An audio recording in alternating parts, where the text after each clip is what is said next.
Yes, my name is Erandi Trevino, and I'm the director of the Raices Collaborative and manager of the Texas CCUS Advocacy Coalition. I want to highlight my concern with regard to carbon capture projects and to acknowledge the great power and responsibility that the Railroad Commission now carries with regard to permitting these projects in Texas.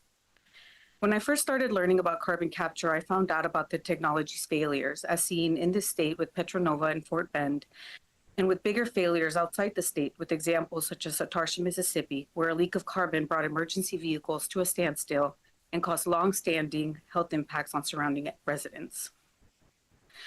45Q, the massive federal tax credit that has now incentivized companies to invest over $1 billion in lobbying alone for carbon capture, was introduced by the Inflation Reduction Act.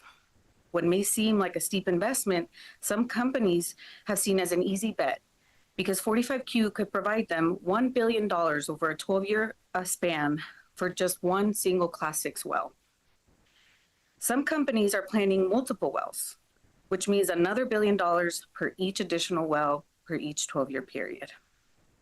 If in a given year they don't make a profit, they receive a check for their credits.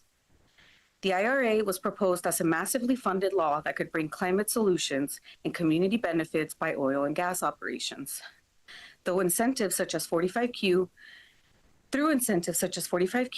it also proposed massive funding for projects such as carbon capture. At the time of its passage several years ago, an energy trader told me that his firm, one of the largest in the world, would make much more money from this law than communities would ever see. And I didn't yet understand the full picture, so it didn't quite click at the time.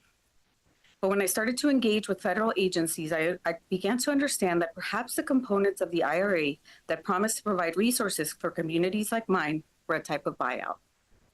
Because now we were being strong-armed to accept these projects that most people reject once they start to learn more about the cost and risk to their property, safety, and pockets.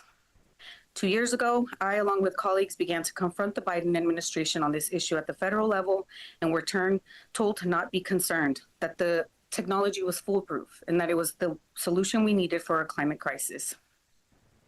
Ironically, under the Trump administration, all the parts of the act that would provide funding for communities were taken away, and yet 45Q was expanded to include enhanced soil recovery.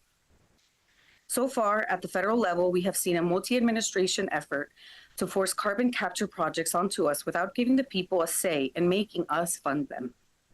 Injury plus insult. Now I come in front of you to please ask you to step in where the federal government has failed us.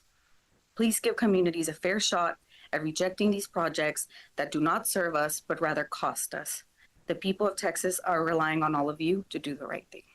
Thank you, Mr. Trevino.